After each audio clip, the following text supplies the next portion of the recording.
मंगलाचरण करेंगे। ओम नमः सिद्धेभ्यः जय श्री ओम नमः सिद्धेभ्यः जय श्री ओम नमः सिद्धेभ्यः। मंगलम भगवान वीरो मंगलम गौतमो गणी मंगलम कुंद कुंदाद्यो जैन धर्मोस्तु मंगलम सर्वमंगल मांगल्यम सर्व कल्याण कारकम प्रधानम सर्वधर्माणां जैनम जयतु शासनम जैनम जयतु शासनम जैनम जयतु शासनम। तो ज्ञानार्णव नाम के ग्रंथ में शुकचंद्राचार्य जी ने जो पंच महाव्रतों का वर्णन किया, उसमें हमने अहिंसा महाव्रत पहले पढ़ा, उसके बाद में हमने सत्य महाव्रत पढ़ा, और अभी हमारा अस्तेय या अचौर्य महाव्रत हम पढ़ रहे हैं।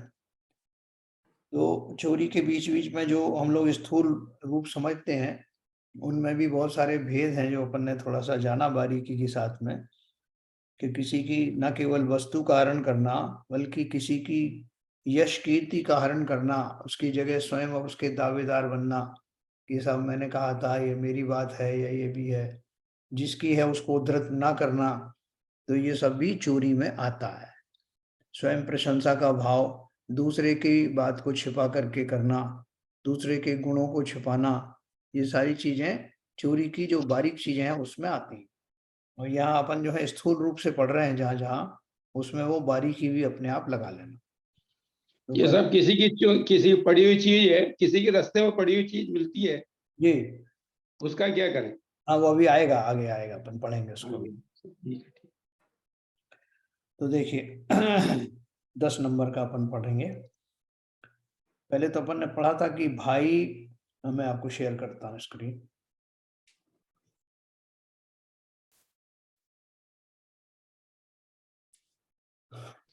दस नंबर पे अपन ने पढ़ा था, चोर का चित्त ना तो मनुष्यों में बैठने पर स्थिर। हाँ, उसके पहले 9वें नंबर पे, हाँ, भाई पिता पुत्र कुटुंबी निज स्त्री मित्र तथा हितु आदि कोई भी चोर का संसर्ग क्षण भर के लिए भी नहीं चाहते, अर्थात चोर का कोई भी सगा नहीं होता।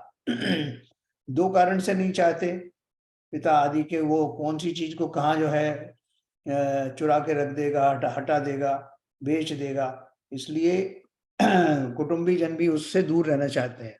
दूसरा, अगर उस पर चोरी का उस पर आरोप लग चुके हैं तो उस बदनामी के डर से भी कोई उसको अपना रिश्तेदार मानने को तैयार नहीं होता। बल्कि कई बार तो आपने देखा होगा, लोग पेपर में निकलवा देते हैं कि फला फला के साथ में हमारा कोई रिश्ता नहीं है, और उसके द्वारा किया गया कोई भी लेन देन से हम जिम्मेवार नहीं है। तो ये सब मगर है, हाँ इसका उल्टा भी है। जी, अगर चोरी करके वो धन कमा के ला रहा है या वस्तु ला रहा है, हाँ तो परिवारीजन उसका सपोर्ट करते हैं। हाँ, तो वो करते हैं, तो वो फिर भी वो स्वयं भी फिर चोरों की कैटेगरी में आ जाते हैं ना। वो तो आते ही है, मतलब ये इसका अपोजिट भी है। हाँ हाँ, बिल्कुल है, बिल्कुल है। देखो, अनजाने अब जैसे वो वाल्मीकि जी की कथा आती है कि उन्होंने वो पूछने गए अपने परिवारजनों से कि भाई ये जो मैं लोगों को मारता धरता हूँ उसमें, उस पाप में तुम भी सहभागी हो क्या? तो वो कथानक में तो ये आता है कि उन्होंने मना कर दिया। वो तो खैर वो तो एक आदर्श चीज है। आदर्श ही है।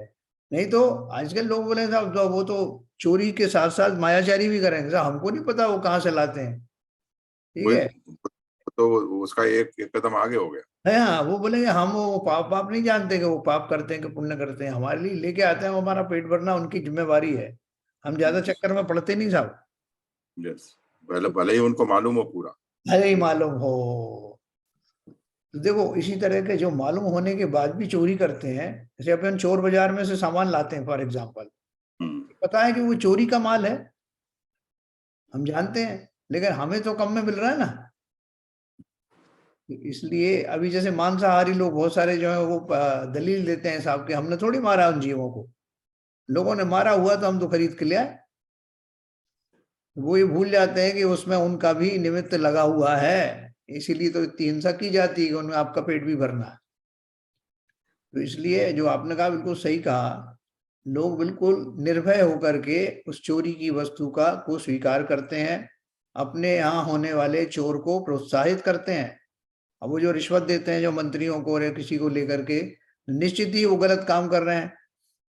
और हमने अगर उनका जो पैसा जो स्वीकार किया और उनको अलाउ किया, तो मतलब उस चोरी और भ्रष्टाचार में हम भी सम्मिलित हैं। वाल्मीकि का भी तो केस आता है कि उन्होंने जब कहा कि लूटा पार्टी करते थे, कि वो घर वाले क्या कहते, भैया आपके जो पुण्य पाप के भागीदार आप ही तो होंगे। हाँ, ये वही तो तो अभी सब आया। बात करी ना, अपन ने यही बात करी थी ना भाई। अभी मैं आपको एक छोटा सा इंसिडेंट बताता हूँ। जी। चोर बाजार की बात की ना आपने, हाँ हाँ। जब 1972 में अपना ट्रेनिंग स्कूल का इंटरव्यू देने आया था, तो मैं कालवा देवी में ठहरा था एक गद्दी पे, कपड़े की पे। तो उसके जो वो मुनीम थे, वो दूसरे इंटरव्यू के बाद मेरे को घुमाने ले गए बम्बई। पहली बार आया था। तो हम महालक्ष्मी टेम्पल देखने गए। उससे पहले मैंने बाटा के वो सैंडल चलते थे कोवेडिस, 99 रुपीज 90 पैसे के, तो वो मैंने खरीद लिए। मंदिर गया तो क्या कहते हैं, वो बाहर आया तो चोरी हो गए। तो मैं बड़ा परेशान। उस समय 99 रुपए तो बहुत होते थे, सब 400 रुपए तनख्वाह मिलती थी। हाँ, सही बात है। तो बोले परेशान मत हो, अभी चलते हैं। तो भिंडी बाजार ले गए, चोर बाजार में, और वहां लगे हुए थे लाइन पे। 4-5 स्टॉल देखे तो देखा तो मेरा उसमें क्या था, एक निशान था। तो वो मुझे मालूम था जब लिया था। बोले देखो ये है क्या आपके सैंडल? बोले हाँ मेरे यही है। और मैंने वो बोले कितने में? 15 रुपए में। बोले भैया 15 रुपए ले, मेरे 15 वापस कर। समझे?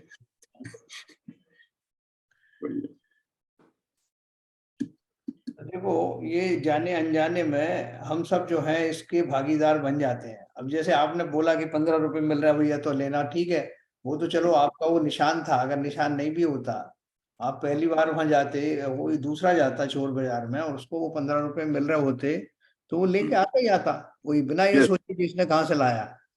नहीं तो मैं इसलिए पूछ रहा हूँ, तो उसमें मेरे को कोई दोष लगेगा क्या? नहीं देखो, लगा। आपकी बात अलग है, क्योंकि आपने ये मान करके कि ये तो मेरी ही वस्तु है, और अब जो वहां तक के लाने की ये मजदूरी ये ले रहा है 15 रुपए, चलो कोई बात नहीं।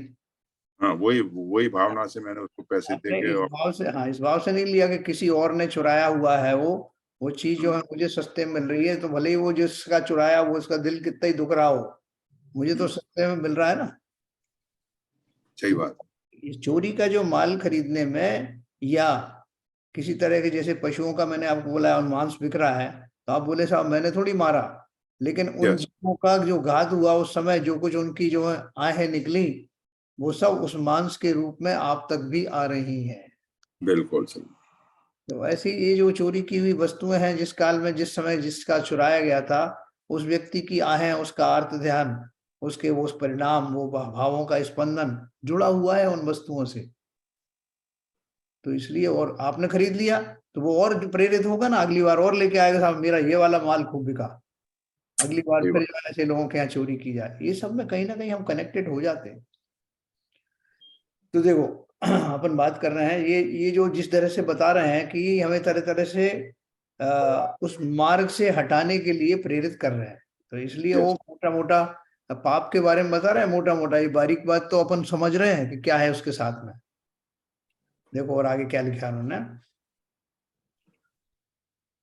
चोर का कोई भी सगा नहीं होता। फिर आगे लिखा है, न जने न वने चेतः स्वस्थम चौरस्य जायते, मृगस्य बोधतव्याधा द्वादश अंगे बदमात्मनः।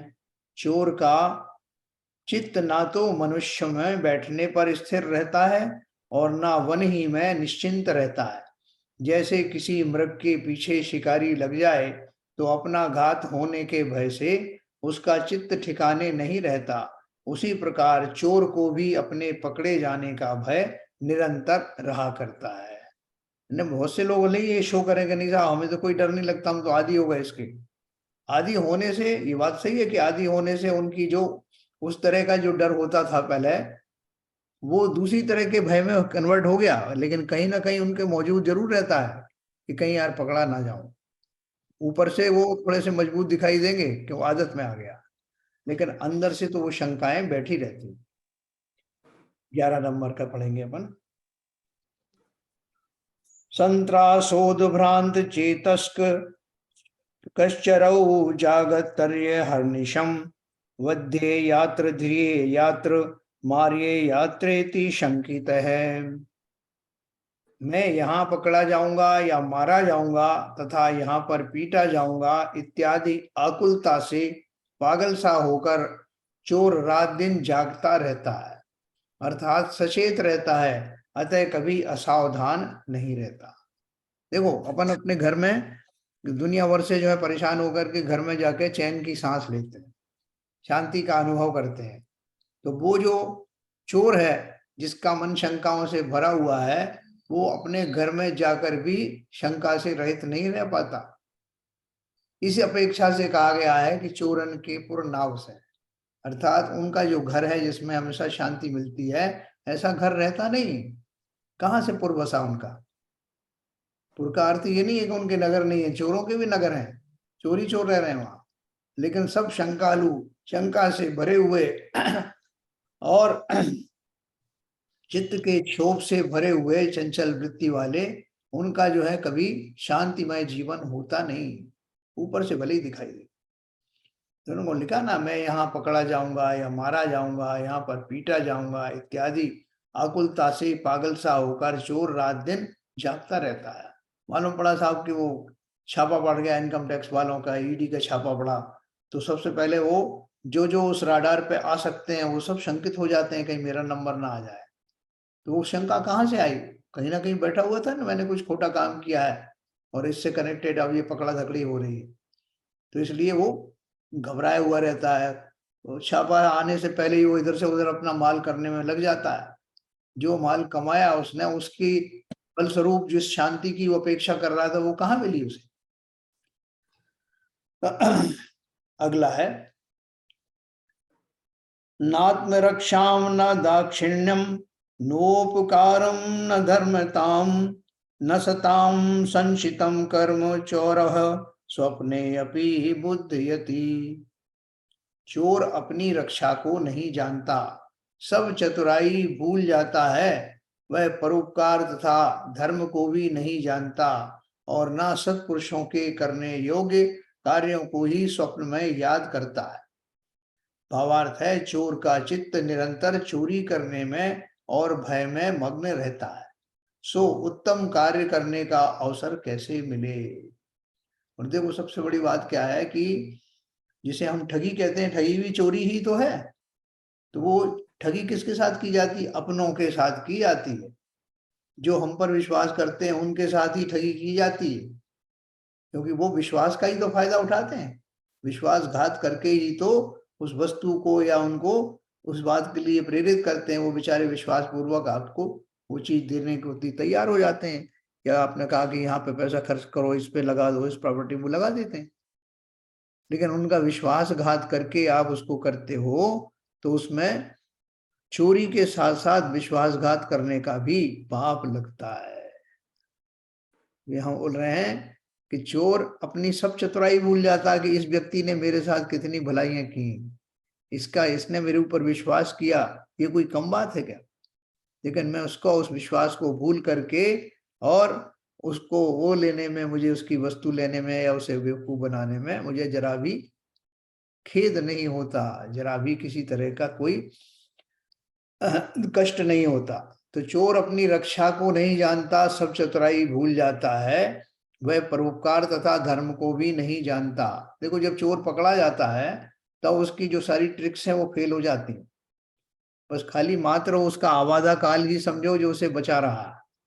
जैसे ही वो आवादा काल पूर्ण होता है, उसकी चोरी पकड़ने का टाइम आ जाता है, समस्त चतुराई के बावजूद भी लोग कहाँ धन रखते हैं छुपा के, गद्दे के अंदर में, दीवार के अंदर में, जूतों के अंदर में, लेकिन पकड़े जाते हैं। जब उनका समय आता है तो कहीं भी 7 तालों के बीच में भी वस्तु को रखो, पकड़ में आती है। और वस्तु पकड़ में ना आए उसके पहले संदेह के बादल तो उनके ऊपर छा ही जाते हैं। इसलिए उन्होंने कहा कि वो सारी चतुराई उस समय भूल जाता है और वो ऐसे ही काम करता है जिससे वो पकड़ा जाता है। दूसरा, उसको स्वयं को, वो परोपकार तथा धर्म को भी नहीं जानता कि जिस व्यक्ति ने मेरे साथ इतना अच्छा किया, मैं उसके साथ ऐसा ना करूं।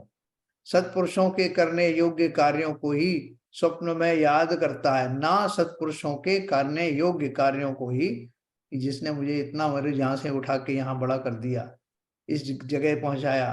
बहुत सारे आप देखो कि आपकी जो आपने उसको दुकान पर रखा, नौकर चाकर बना के उसको भली भांति बराबरी का सम्मान दिया, वो ही थोड़े एक दिन बाद, कुछ दिनों बाद जो है वो सेठ को चूना लगा करके और सेठ के बगल में दुकान खोल लेता है।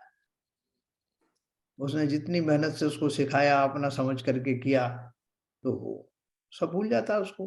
बहुत सारे आप देखोगे इस तरह के, कुछ कम्युनिटीज में तो बहुत होता है, तो वो सब कुछ भूल जाता है। मैं खुद भी बहुत सारे लोगों को जानता हूँ जो उनको माथा पकड़ के बैठे हुए, जिन्होंने उसके लिए सब कुछ किया, उसको बैंक बैलेंस भी दिया, उसकी फैमिली को सपोर्ट किया, वो एक दिन सब धोखा दे करके धनराशि ले करके और अपना उसी की पैरेलल में वही दुकान खोल ली। लेकिन सब वो इसलिए बोले कहा, ना सत्पुरुषों के करने योग्य कार्यों को ही स्वप्न में याद करता है। चोर का चित्त निरंतर चोरी करने में और भय में मग्न रहता है, उसे उत्तम कार्य करने का अवसर कैसे मिले। भाई भाई में ही हो जाता है ऐसा। बहुत सारी घटनाएं हैं। मैं वहां देवलाली में गया था एक शिविर में, तो वहां पे एक सज्जन आए थे, वो बता रहे थे कि मेरे भाई ने मेरे साथ ऐसा ऐसा किया और उसकी नहीं चली दुकान, फिर भी तो इसने फिर सपोर्ट किया उसको, लेकिन फिर वो उसका एहसान भूल गया। ऐसे बहुत सारे जीव मिलेंगे आपको जिसे एहसान फरामोश कहते हैं। ये किसी के द्वारा किया गया एहसान को भूल जाना, ये भी चोरी है। तो देखो मेरे पड़ोस में यही रहते हैं, ये घर के हैं, उनके छोटे भाई हैं, उनको बचपन से उनको बड़ा किया, दुकान खुलवाई, पैसा करवा लगाया, मकान खरीदाया, दुकान खरीदाया, अब सब वो लेके बैठ गए, उनका भी लेके बैठ गए। अभी 1 महीने पहले उनका क्या कर निराकरण करवाया है, तब उन्होंने कुछ उनको दे दिया और अब ये कह रहे हैं, मैंने कहा तुमने जो कुछ किया, जो भला किया, उसको लेके कुएं में डाल के भूल जाओ, ये आपका था ही नहीं, जो मिला है वही आपका था, आपके साथ ऐसे ही होना था। हाँ, वो शांति में है, वो निपट गया उनका मैटर। वही मगर है। वो लेके, वो उनका लड़का क्या कहते हैं, कुपुत्र में निकला है। हाँ मैंने कहा देख लो, उसको फल मिल रहे हैं ना, आप तो मस्त रहो, सोचो ही मत। हाँ, प्रकृति सबको बराबर से देती है। बिल्कुल। देखो संसार में अगर हम वास्तव में इन जिन वचनों पर विश्वास करें, तो हमारे लिए करने के लिए कुछ है ही नहीं। यस, प्रकृति सबको जिसने जो किया उसको यथा योग्य उसका फल देती है। हाँ, अगर हमने समता रखी जीवन में तो हमारा तुरंत फल आता है शांति के रूप में, जैसा कि आपने उसको समझाया। तो वो अगर समझ गए, इज फ्लरिशिंग। जब आपने बता दिया शांति मिल गई, मेरे को तो कोई दिक्कत नहीं है, मेरे को तो जो मेरा बिजनेस है उसमें बढ़ोतरी हो रही है, तो मैंने इसी का फल है ये। तो देखो इस लोक में चोर की संगति, अगला वाला पढ़ेंगे। गुरुवो लांघवम नीता गुणिनो अप्यत्र खंडिताः, चोर संशय दोषेण यतियो निधनम गताः। इस लोक में चोर की संगति से बड़े बड़े महापुरुष तो लघुता को प्राप्त हुए, तथा गुणी पुरुष खंडित किए गए और मुनिगण भी मारे गए, है ना। चोर का संसर्ग मात्र भी महादुखदायक है। देखो परोक्ष में, अनजाने में भी बहुत सारे लोगों के साथ ऐसे घटनाएं घट जाती हैं। जैसे मैंने आपको कल एक मुनि महाराज का किस्सा सुनाया था ना, कि उनके पीछे वो चोर जो है वो हार या धन जो है उसने जो चुराया था वो उसके पीछे डाल दिया। इसमें है ना, उस पे श्रेणिक चरित्र में है, वो उनके मुनिराज के पीछे डाल के चला गया और वो उसको सेठ को बहुत संदेह हुआ, जो उनका भक्त था मुनिराज का, उसको इतना देख पता लगा कि ये मुनिराज के पास में धन गड़ा हुआ है। देखते ही वो समझ गया कि मुनिराज ने छल करके ये मुझसे चोरी किया है। सारा उसका विश्वास समाप्त हो गया और उसने कई कहानियों के माध्यम से, आप पढ़ेंगे उसको बहुत मजा आएगा आपको श्रेणिक चरित्र में, उसने कहानियां सुनाई मुनिराज को, जिसके माध्यम से इनडायरेक्टली उनको बुरा भला कहा गया। मुनिराज समझ गए, उन्होंने उसको सुनाई कहानी जिसमें अपने निर्दोष पने का जिक्र किया गया। ऐसा कहानी का आदान प्रदान चलता है। लेकिन उस सेठ की शंका दूर नहीं हुई इस बीच उसका बेटा आया, बेटे ने ही अपने घर से माल चुरा करके वहां डाल दिया था। जब उसने देखा कि मुनिराज की इतनी बदनामी हो रही, तब उसने अपना अपराध स्वीकार किया। उसने बोला कि पिताजी, ये इनका कसूर नहीं, ये मैंने ही यहाँ रखा।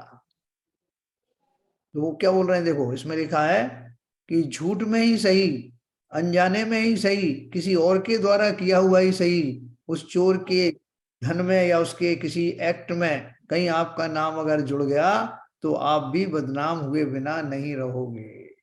इन्होंने ने लिखा ना, इस लोक में चोर की संगति से बड़े बड़े महापुरुष तो लघुता को प्राप्त हुए तथा गुणी पुरुष खंडित किए गए और मुनिगण भी मारे गए।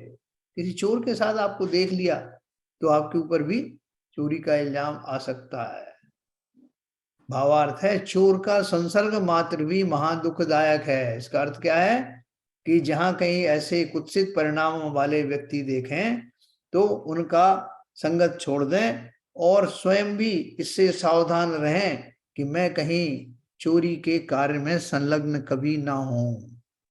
इस अपेक्षा से बात कही जा रही है। ये मोटे तौर से भी किसी भी प्रकार से, क्योंकि चोरों को चोरन के पूर्णावश हैं या चोर हमेशा शंकित रहते हैं, ये भावना समझ करके चोरी का भाव अपने जीवन में सर्व प्रकार से निकालने का प्रयत्न करना। तो एक झटके में तो नहीं आएगा, लेकिन अगर वो बता रहे हैं तरह तरह से कि चोरी किसी भी रूप में स्वीकार्य नहीं है, तो अपन धीरे धीरे करके अपने जो हमारे कार्य हैं सुबह से लेकर शाम तक के, उस पूरे आचरण में कहाँ कहाँ मैं गलत था, इसका पुनरावलोकन अवश्य करूंगा और जितना जितना संभव होगा अपने जीवन में से वो हटाता चला जाऊंगा। एक दिन ऐसा आएगा कि मैं स्वयं से ही प्रश्न करने लगूंगा हर चीज में, कहीं ये चोरी तो नहीं है, कहीं मैं ये गलत तो नहीं कर रहा हूं। हर चीज में ये प्रश्न करना अपने से करने से पहले इतना समय मिलता है। किसी को वचन कहते समय भी मैं क्या वचन कह रहा हूं, अपनी कौन सी बात छिपा रहा हूं, दूसरे का जो यश छुपा करके और स्वयं का की मोहर लगा रहा हूं उस पर, क्या ये मायाचारी नहीं है? ऐसा सोचना, तुरंत उत्तर आ जाएगा यस, ये मायाचारी। और सत्य वचन प्रकट होगा कि भैया ये शब्द जो है फलाने ने कहे थे, ये उनकी कृति है, ये उनका धन था, उन्होंने मुझे आपको देने के लिए कहा था, उन्होंने मुझे प्रेरित किया। अपन कहते नहीं था, वो तो वो मेरे ही मन में आया था वैसा, ये भी चोरी। तो धीरे धीरे करके हमारे स्थूल चोरी के भाव छूटने लगेंगे और फिर सूक्ष्म भावों की बात आएगी, वो भी एक दिन अवश्य चले जाएंगे। जितने जीव अभी तक मुक्ति के मार्ग पर चल पड़े हैं उन सब ने यही प्रक्रिया अपनाई। धीरे धीरे करके सब छूट गया उनका, और छूटना अवश्य आवश्यक है। इस संसार में जब शरीर ही मेरा नहीं, देह ही मेरी नहीं, तो ये वस्तुएं प्रकट में ही पर दिखाई देती हैं, उन पर मेरा स्वामित्व कैसा? यहां तक कि जो न्याय और नीति पूर्वक कमाई हुई वस्तुएं हैं, धन आदि हैं, वो भी मेरा नहीं है, तो अन्याय द्वारा कमाई हुए तो मेरी कैसे हो सकती? ऐसा भाव निरंतर रखना, सब यही छूट जाएगा। कल उसमें किसी ने भेजा था ना व्हाट्सएप के भी, देखो यूक्रेन में क्या हो रहा है, कितने संपन्नता के साथ, कितने जो उसमें वो वैभव के साथ वो जीव रह रहे थे। किसी के पास 4 गाड़ियां, किसी के 5 गाड़ियां, और सब सुंदर तरह के सुंदर सुंदर भोगों को भोगने वाले एक क्षण में वहां पर बेघर हो गए, मारे मारे फिरे, इनका जीवन चला गया, सड़क पर मारे गए, पूरा खाली हो गया। हमारे सामने प्रत्यक्ष घटनाएं हैं, जिसे आज में जो इसका गुमान है कि मेरे पास इतने मकान है, इतने फ्लैट हैं, इतना धन है, एक घड़ी का भरोसा नहीं। आज वो परमाणु युद्ध अगर शुरू हो जाए, एक आध हमारे पास भी गिर पड़े, क्या होगा? सब धरा रह जाएगा, इस धरा का इस धरा पर सब धरा रह जाएगा। इसलिए अपने भावों को संभालना, भावों के द्वारा किसी तरह के, हम कई बार चोरी करते भी नहीं है, लेकिन चोरी करने के भाव आते हैं कि यार ये मैं होता तो मैं भी ये कर लेता, देखो फला कितना धन कमा रहा है, वो एमएलए बन गया, वो मिनिस्टर बन गया, वो फलाने पोस्ट पे बैठा है, साहब खूब दबा के पैसा ले रहा है। और जो ये कहते समय मेरे भाव ये होते हैं कि अगर मेरा बस चलता तो मैं भी नहीं छोड़ता, है ना? तो ये जो सब भाव हैं हमारे, वो चलते रहते हैं। दूसरों को हम एक और कहते हैं, भाई साहब मैं फला फला पोस्ट पे हुआ करता था, मैं चाहता तो इतने पैसे जो है ले लेता इधर से उधर से, लेकिन मैंने नहीं किया। उसके पीछे कहीं ना कहीं एक थोड़ी ये बात भी रहती है कि अगर मतलब मैंने जो काम किया मुझे भी वो मिल सकता था पैसा, तो उसका भी एक थोड़ा सा गुदगुदी लगी रहती है। और दूसरा ये कि अपने उस कृत्य को लेकर के मैं गर्व से भर जाता हूं। गर्व भी नहीं करना, विनम्रता के साथ, क्योंकि ये सिद्धांत है, हमने कोई बड़ी बात नहीं की, हमें यही करना चाहिए था, यही नीति है। तो देखो आगे चलते हैं।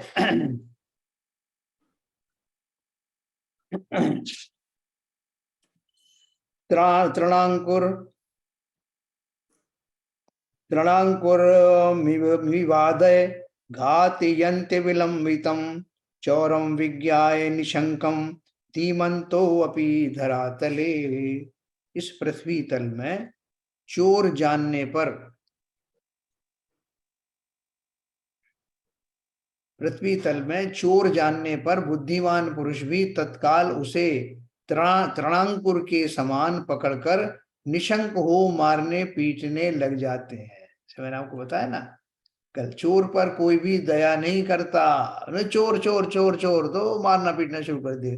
किसने चुराया, क्या चुराया, वास्तव में चुराया कि नहीं चुराया, लगे लो पीटने लग गए, मार मार के उसको खत्म कर दिया। और मालूम पड़ा कि वो चोर क्या कर रहा था, कुछ नहीं था भैया, एक सामान था इधर का उधर कर रहा था, ये ब्रेड का टुकड़ा ले जा रहा था, उसमें आपने जान ले ली।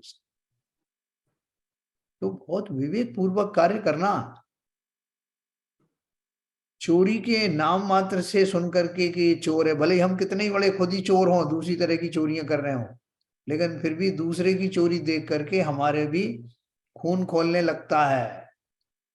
तो उन्होंने कहा, आचार्यों ने कहा कि जब चोर भी दूसरे चोर को चोरी करते हुए नहीं देख सकता, तो इसका अर्थ है कि चोरी करना महापाप है। कोई चोर भी नहीं चाहता कि उसके जो जो उसका गिरोह है उसमें कोई चोरी करे, कोई नहीं चाहता, वो खुद चोरी कर रहा है। तो इसका अर्थ क्या है कि सर्व प्रकार से हे कृत्य है ये, किसी भी प्रकार की चोरी करना। इस लोक में चोर की संगति से नहीं, इस पृथ्वी तल में चोर जानने पर बुद्धिमान पुरुष भी तत्काल उसे तृण अंकुर के समान पकड़कर निशंक हो मारने पीटने लग जाते हैं। चोर पर कोई भी दया नहीं करता। देखो हमारे घरों में जो है, जो बाइयां आती काम करने के लिए या कोई और नौकर काम करने आते हैं, कोई भी आपकी वस्तु इधर से उधर हो गई, आपको दिख नहीं रही थोड़ी देर के लिए, तो विशेष तौर पे महिलाओं को शंका जाती किस पर? भाई कि वही आई थी अभी, उसी ने किया होगा। मालूम पड़ा हमने कहीं रख के भूल गए, या हो सकता है साफ सफाई में उसने दूसरी जगह हिफाजत से रख दी हो। हम इतना इंतजार नहीं करते, तुरंत हम उसके ऊपर सील लगा देते हैं कि ये तो गई और वो ही ले गई। ये सब में भी बहुत दोष है। बिना जाने बिना समझे बिना धैर्य धारण किए किसी पर दोष लगा देना। तो ऐसा हमने उससे थोड़ी कहा, हमने मन में ही सोच लिया कि ले गई। अरे मन में क्यों सोच लिया भाई, थोड़ा सा धैर्य रखो, थोड़ा विवेक रखो। अनजाने में ही किसी को चोर बना देना ये भी चोरी ही है। उसके बहुत अच्छे भाव थे और आपने उसको अपनी भूल के कारण कहीं वस्तु इधर उधर हो गई और आपने उसके ऊपर में मनी मन आरोप लगा दिया। और ये जो वाइब्रेशंस होते हैं ना हमारे, जब हम किसी के ऊपर में कुछ दोष लगाते हैं, कुछ उसके बारे में बुरा सोचते हैं, तो सामने वाले के पास वो वाइब्रेशन अवश्य जाते हैं। आपको कभी मान लो किसी व्यक्ति के प्रति आपको अचानक बैठे बैठे उसके घटनाएं याद करके करके आपका मन उद्विग्न हो जाता है, अरे साहब वो फलाना आदमी तो वास्तव में ऐसा है। आप ये पाएंगे कि ठीक उसी समय वो व्यक्ति भी आपके बारे में कुछ ऐसा ही सोच रहा है, इसलिए आपके भाव ऐसे हुए।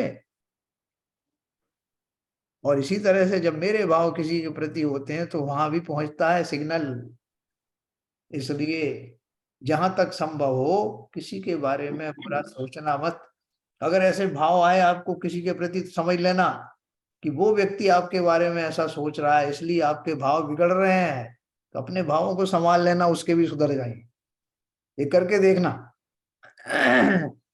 ये एक्सरसाइज जिसे हम टेलीपैथी कहते हैं ना, ये तुरंत आप चेक करना कभी आपके परिणाम बिगड़ रहे हो किसी व्यक्ति को लेकर के, तो आप अंदाज लगा लेना कि वो व्यक्ति मेरे बारे में इस तरह की बात सोच रहा है, इसलिए मेरी भी ऐसे भाव बिगड़ रहे हैं। तो उससे सबक लेके क्या करें, आप उसके बारे में पॉजिटिव सोचना शुरू करिए, वहां से भी वैसे ही सिग्नल आने लगे, है ना। मैंने आपको कहानी सुनाई थी, आपने सुना होगा। चलिए आगे चलेंगे अपन। 15 नंबर का पढ़ेंगे। विशंति विशंति नरकम घोरम दुख ज्वाला करालितम अमुत्र नियतम मूढ़ा प्राणी नश्चौर्य चर्विता। चोरी करने वाले मूढ़ पुरुष परलोक में दुख रूपी ज्वाला से भयानक घोर नरक में नियम पूर्वक प्रवेश करते हैं। हाँ? मूढ़ पुरुष क्यों कहा? क्योंकि चोरी करने वाला मूर्ख ही होगा। हमेशा बहुत बुद्धिमान लोग होते हैं चोरी करने वाले, तभी तरह तरह की ट्रिक लगाते हैं। वो कितनी तरह के साइबर क्राइम आजकल हो रहे हैं, तो वो तो वहाँ वो चतुर हैं, आप उनको मूढ़ कह रहे हो। मूढ़ इस अपेक्षा से कहा जा रहा है कि उसको पता ही नहीं कि चोरी के इन परिणामों का क्या फल उसे मिलने वाला है। कभी वो संपन्न रहेगा नहीं, 100% जाएगा। उनके तो कुछ नियम भी है कि कितने समय तक जो है ऐसा धन जो हरा हुआ है वो मैक्सिमम कितने समय तक आपके साथ रहेगा, सब नियम बने हुए हैं। तो चोरी करने वाले मूढ़ पुरुष परलोक में दुख रूपी ज्वाला से भयानक घोर नरक में नियम पूर्वक प्रवेश करते हैं। 16 नंबर है। सरितपुर गिरिराम वन वेश्म जलादिशु स्थापितम पतितम नष्टम परस्वम त्यज सर्वथा। आचार्य महाराज उपदेश करते हैं कि हे आत्मन, नदी नगर पर्वत ग्राम वन घर तथा जल इत्यादि में रखे हुए गिरे हुए तथा नष्ट हुए धन को मन वचन काय से ग्रहण करना छोड़। तो पदमचंद जी ने अभी प्रश्न पूछा था ना कि क्या करें, तो उन्होंने क्या लिखा है, हे आत्मन, नदी नगर पर्वत ग्राम वन घर तथा जल इत्यादि में रखे हुए गिरे हुए तथा नष्ट हुए धन को मन वचन काय से ग्रहण करना छोड़। हमने सोचा भैया सड़क पे पड़े हुए हैं, इतने रुपए हैं और मैं नहीं लूंगा तो कोई और ले जाएगा, तो क्या करूं। बहुत मन में लालच आ रहा है कि यूं ही पड़ा रहेगा तो कोई चोर चोर ले जाएगा। तो चोर कौन है? जिसे डिग्री मिली हुई वो चोर है, या जिसके मन में भाव आए वो चोर है? फिर कई बार लोगों को मन में आता है कि नहीं, ऐसा है कि ये धन किसी ऐसे जीवों के हाथ ना पड़ जाए जो इसका अपव्यय करें, जैसे मदिरा आदि पिए, मांसाहार करें, तो क्या करें?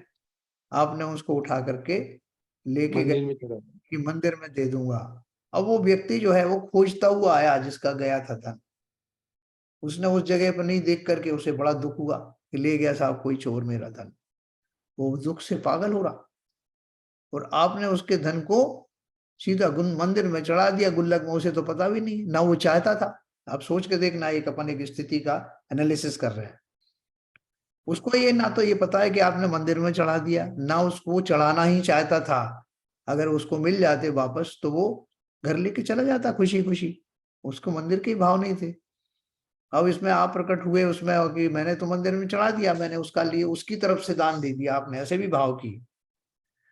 तो ऐसी स्थिति में उस जीव को न मिलने के कारण अपना धन वो जो लौट के आया वो बड़ा दुख से भर गया। तो क्या करना चाहिए, एक प्रश्न है। चलिए आप लोग में से सब उत्तर दीजिए इसका कि उनको क्या करना चाहिए ऐसी स्थिति में। चलिए थोड़ी देर अपन डिस्कस करते हैं इसको। मैं आपको एक इसकी एक सिमिली बताता हूँ, एक प्रैक्टिकल एग्जांपल। अब मैं जो मेरा भाव कितने सही थे कितने गलत थे वो तो आप बताएंगे या सभी लोग। अभी अमरकंटक गए थे हम, वो नर्मदा का फॉल देखने नीचे गए, सबसे नीचे बॉटम में, और वहां से जब लौट रहे थे तो हम ही लोग रह गए थे, कोई नहीं था। तो वहां पे एक छोटी सी घड़ी बढ़िया सी वहां पड़ी हुई थी लेडीज। तो अब हमको मिली, क्या किया जाए, बोले ले लो, किसी गरीब को दे देना जिसके काम आएगी। तो अब उसमें भाव क्या हुए, वो तो जो गया, जो आया था वो तो दोबारा आने वाला नहीं था, क्योंकि वो जगह इतनी नीचे इतने कष्टों से पहुंचते हैं, तो वो घड़ी के लिए तो कोई आने वाला था ही नहीं। पड़ी तो किसी न किसी को पड़ती, और वो अपना जो वहाँ बेचते रहते हैं वो अपना लेते, दारू पीते और खत्म करते। तो अगर वो घड़ी लेके और किसी गरीब को दे दी तो उसमें क्या दोष लगेगा? हाँ बताओ, सब लोग बताइए अपने।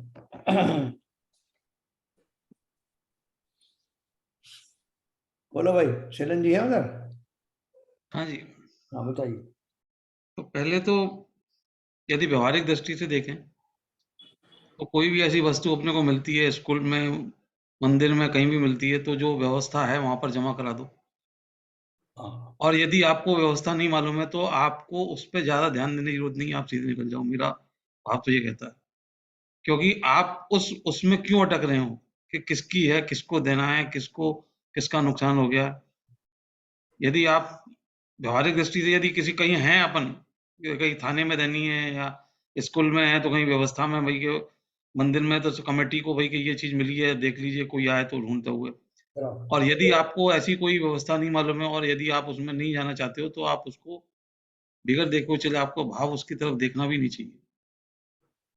क्योंकि आप जो करने का भाव और जो आपका उसको देख के, मतलब आप जैसे कभी कहते हैं ना, लॉटरी का भाव, जो मन में लॉटरी का भी भाव आ जाता है, तो आ जाए तो मैं ऐसा कर दूंगा, दान कर दूंगा, वो भी पाप लगता है।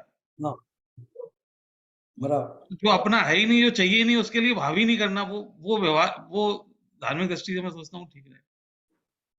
बराबर। हाँ, और बताइए कोई। पदमचंद जी, क्या करना चाहिए? ऐसे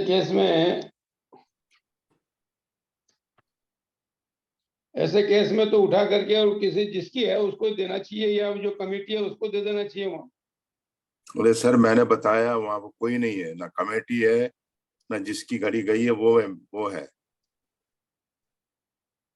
आई am talking to the point actually, not in general.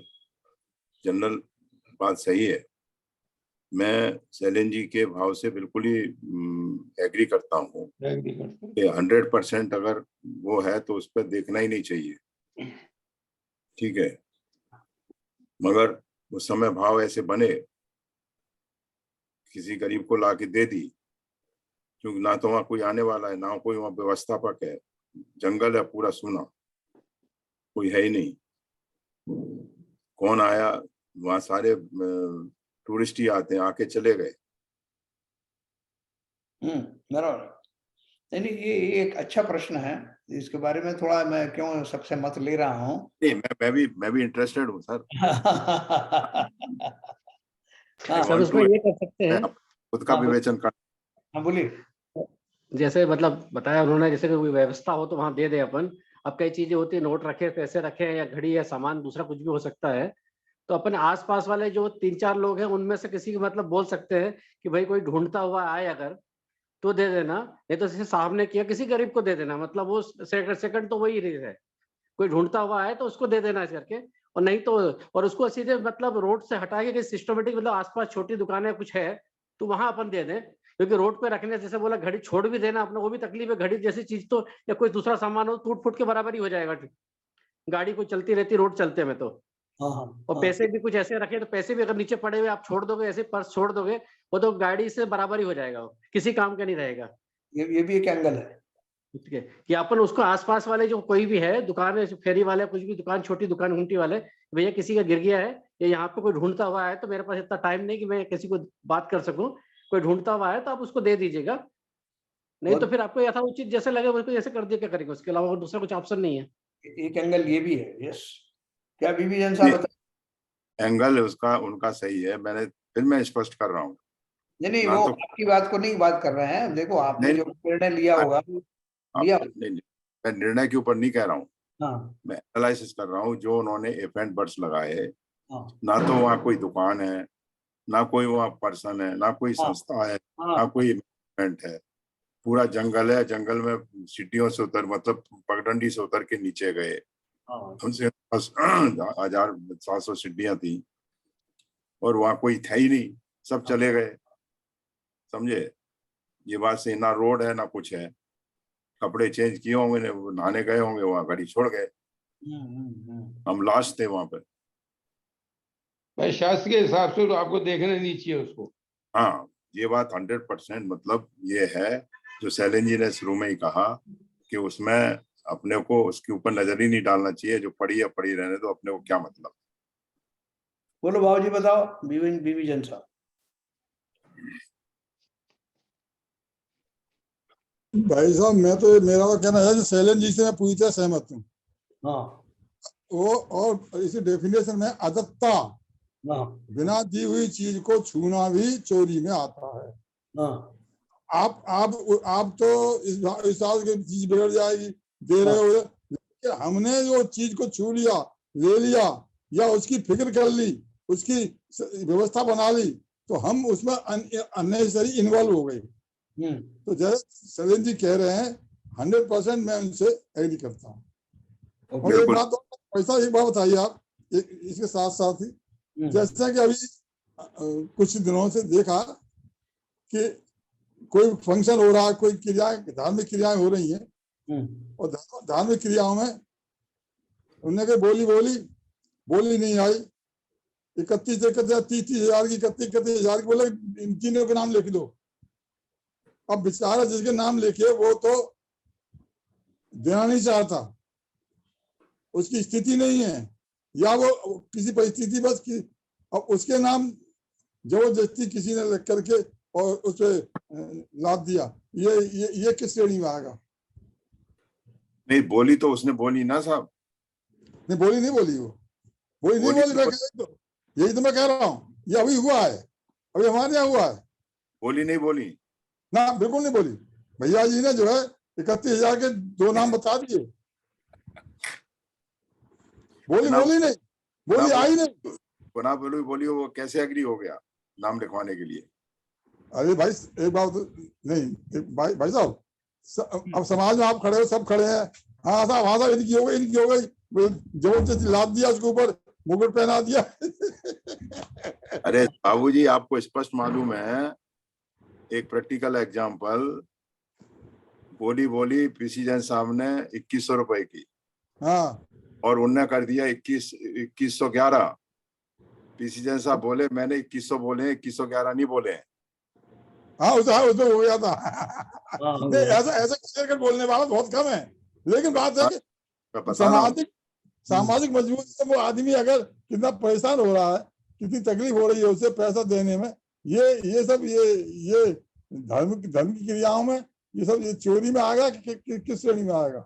हाँ, एक अपेक्षा से देखो, आपने उसका दिल दुखाया है, वो उसका जो धन जो है जबरदस्ती आपने भले ही अपने पास नहीं रखा हो, कहीं और भेज दिया हो, मंदिर में क्यों नहीं दिलवा दिया हो, लेकिन उस अपेक्षा से ये भी चोरी ही है।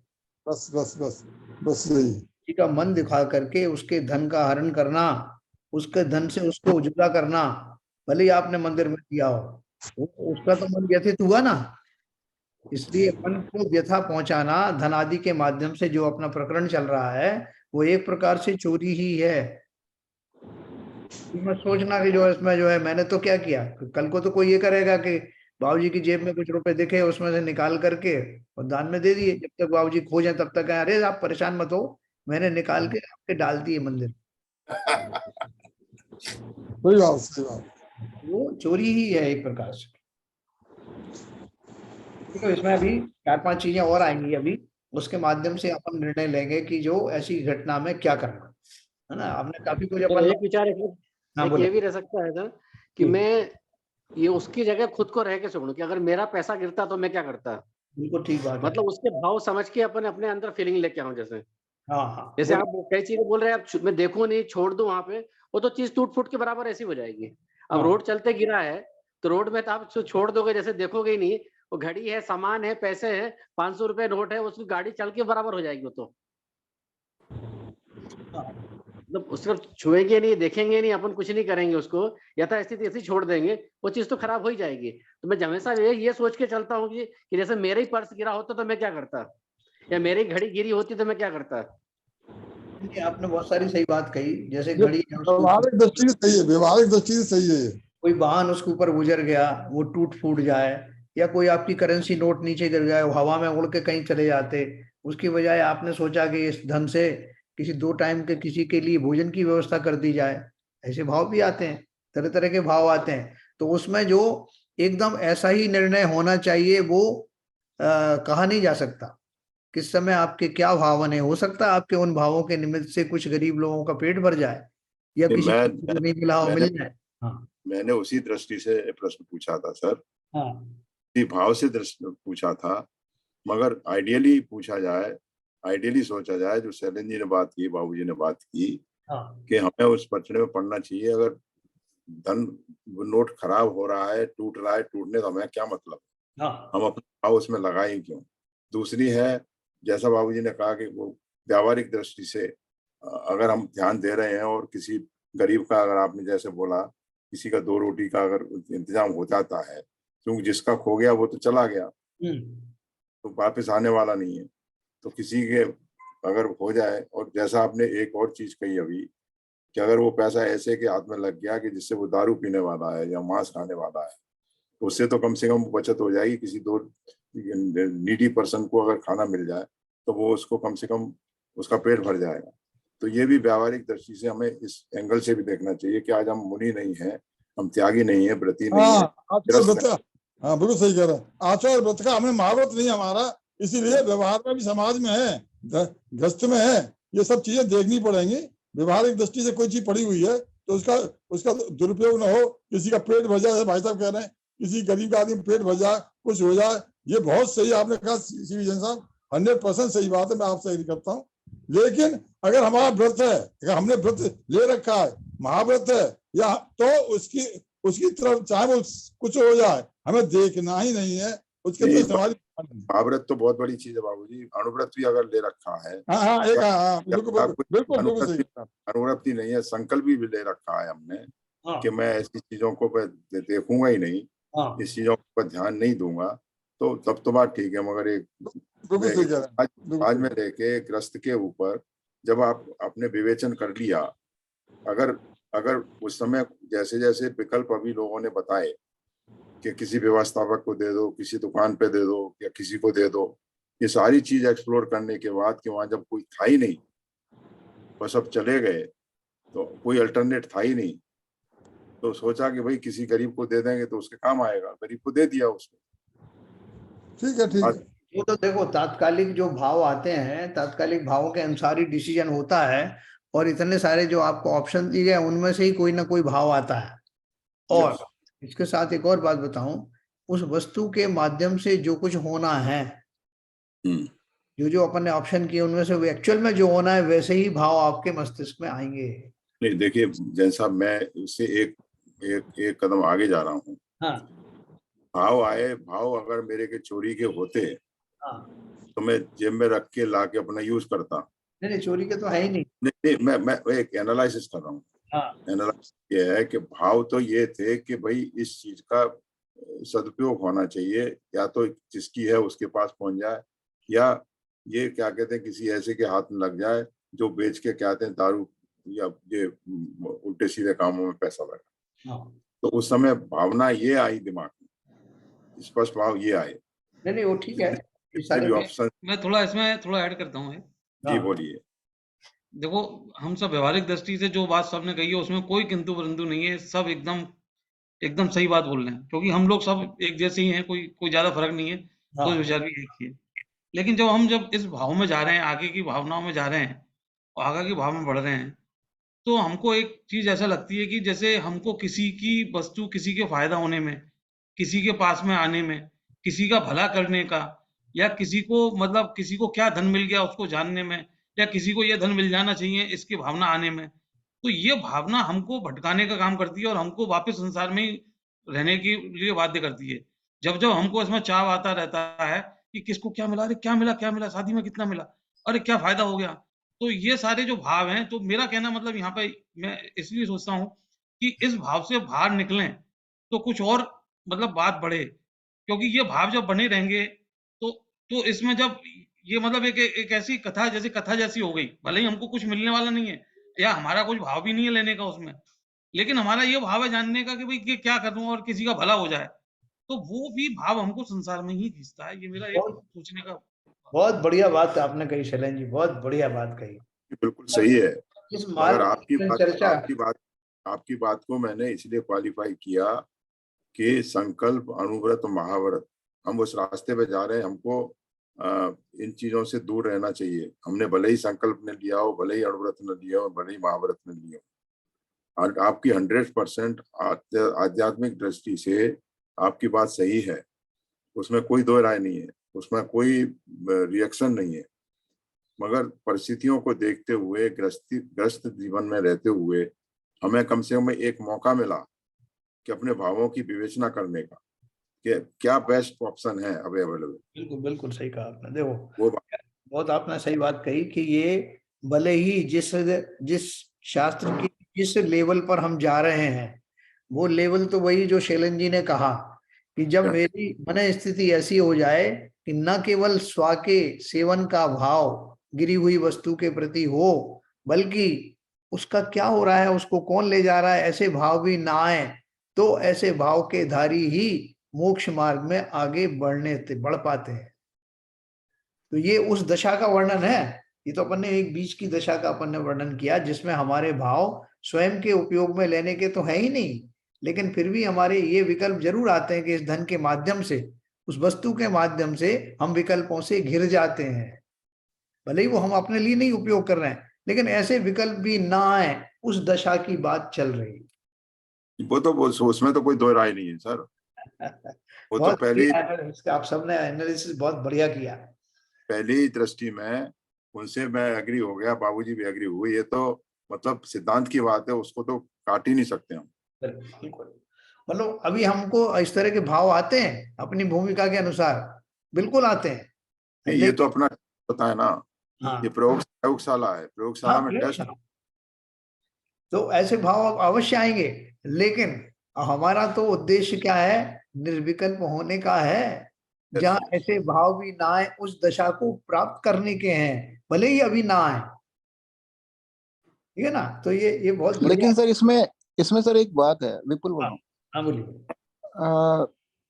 इसमें सर कभी कभी इसमें बहुत फाइन लाइन है कि निर्विकल्प भाव और आलस्य में, क्योंकि अगर किसी की कोई वस्तु गिरी है तो हमें n नंबर ऑफ वेज हो सकते हैं, हम उसके पहचानने के लिए उसका प्रयत्न कर सकते हैं। जैसे कि हम उस टूर एंड ट्रेवल्स के बाद जा सकते हैं, उससे पूरी लिस्ट निकाल सकते हैं, सबके मोबाइल नंबर ले सकते हैं, सबके ईमेल आईडी ले सकते हैं, और n नंबर ऑफ वेज अब तो हम जा सकते हैं, कहीं ना कहीं धर्मशाला में जा सकते हैं आसपास की, और सबसे ले सकते हैं, और सबको एक मेल डाल सकते हैं कि भैया किसी का कुछ सामान खोया हो तो मैं बताता नहीं हूँ आपको किस तरह का है, लेकिन आप इस नंबर पे संपर्क करें। तो सवाल ये है कि आप कितना उसमें डालना चाहते हैं एफर्ट्स, और कितना आप जो है उसको ये सोच के यार मुझे क्या लेना देना, पड़ा रहने दो, जिसका होगा देखा जाएगा, मैं तो निर्विकल्प भाव से आगे बढ़ जाता हूँ। नाउ अब इसमें दोनों चीजों में बहुत फर्क है। आपको पता है कि भैया ये बहुत उपयोगी चीज है, किसी के काम आ सकती है, अब आप कितना उस लेवल तक जाना चाह सकते हैं। एक तो असंभव चीज होती है, लेकिन असंभव के बीच में भी एक थोड़ी सी एक लाइन होती है कि कितने एफर्ट्स आप डाल के उस तक कर सकते हैं। आप वहां पे अपना एक कोई पैम्पलेट छपवा के वहां पे आपका नंबर डाल सकते हैं कि किसी का खोया हो तो यहाँ पे मेरे से संपर्क करे।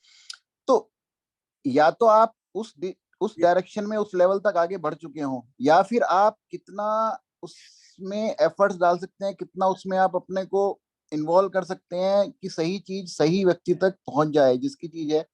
तो उसका n नंबर ऑफ मेरा मानना ऐसा है कि उसमें एफर्ट्स की कोई सीमा नहीं है। हाँ, बिल्कुल सही कहा आपने, बिल्कुल सही कहा कि आपके पास कितना एफर्ट है, कितना समय है, कितना आप किस चीज को कितने सीरियसली सोच रहे हो, वो सबका वेरिएबल होता है। विपुल जी ने जो बताया एफर्ट वाली बात है, जो उन्होंने एक्स्ट्रापोलेट किया कि कौन सा टूरिस्ट बस आई और उसको कांटेक्ट करके या उसको करके, अरे वहां पता ही कौन काय से आ रहा है, क्योंकि वो पूरा 3 किलोमीटर तक सारे लोग पैदल आ रहे हैं। नहीं, वो इस घटना विशेष के लिए नहीं कह रहे हैं, एक ये बात तो चली थी, वो घटना विशेष पे ही चली थी, and specific to the point. In general तो आप उनकी बात बिल्कुल सही है, इन जनरल उनका एनालिसिस बिल्कुल सही है, और वो करते भी हैं लोग। तो चलिए ऐसा- इसी बारे में अपन जो है इसके जो 3-4 दोहे और बचे हैं कल अपन वो लेंगे और अपने को और थोड़ा स्पष्ट आएगा। कम से कम अपने को अभी बैकग्राउंड सुधरने लगा है कि अपन जो है किस परिप्रेक्ष्य में ये सब चर्चाएं कर रहे हैं। बहुत बढ़िया है, सबने इतना ब्रॉडली इस सब चीज को डिस्कस किया, बहुत अच्छा लगा। तो कल अपन जो है इसके बारे में और चर्चा करेंगे जो बचे हुए हैं, और जो भी बारीकी आपके मन में हो कल सब अपने अपना उसमें डिस्कस करेंगे। चलिए समय हो गया, जिनवाणी स्तुति के लिए। एक क्वेश्चन और छोड़ के जाता हूँ सर मैं, हाँ बोलिए। उस पर भी डिस्कस कीजिए। आज की तारीख में जैसे हम सब संपन्न हैं और अच्छा कमा रहे हैं, अच्छा खा रहे हैं, और भगवान की दुआ से सबके पास में इतने पैसे भी हैं कि अपना बुढ़ापा भी अच्छे से निकलेगा, और ऐसे में आपको कोई धन, आपके पिताजी या आपके कोई धन आपको मिलता है, तो आपका क्या भाव रहेगा, उस पर भी चर्चा की जाए। बिल्कुल करेंगे कल, याद रखना, बहुत अच्छे प्रैक्टिकल क्वेश्चन है। चलिए जिनवाणी स्तुति करें। मिथ्यात्म नाश वे को ज्ञान के प्रकाश वे को आपा परभास वे को मनुषी बखानी है। छहो द्रव्य जान वे को बंध विधि भान वे को स्वरूपी छान वे को परम प्रमानी है। अनुभव बताए वे को जीव के जताए वे को काहू न सताए वे को भव्य उर्यानी है। जहाँ तहाँ तार वे को पार के उतार वे को सुख विस्तार वे को यही जिनवाणी है। हे जिनवाणी भारती तो ही जपू दिन रैन, जो तेरी शरणा गहे सो पावे सुख चैन।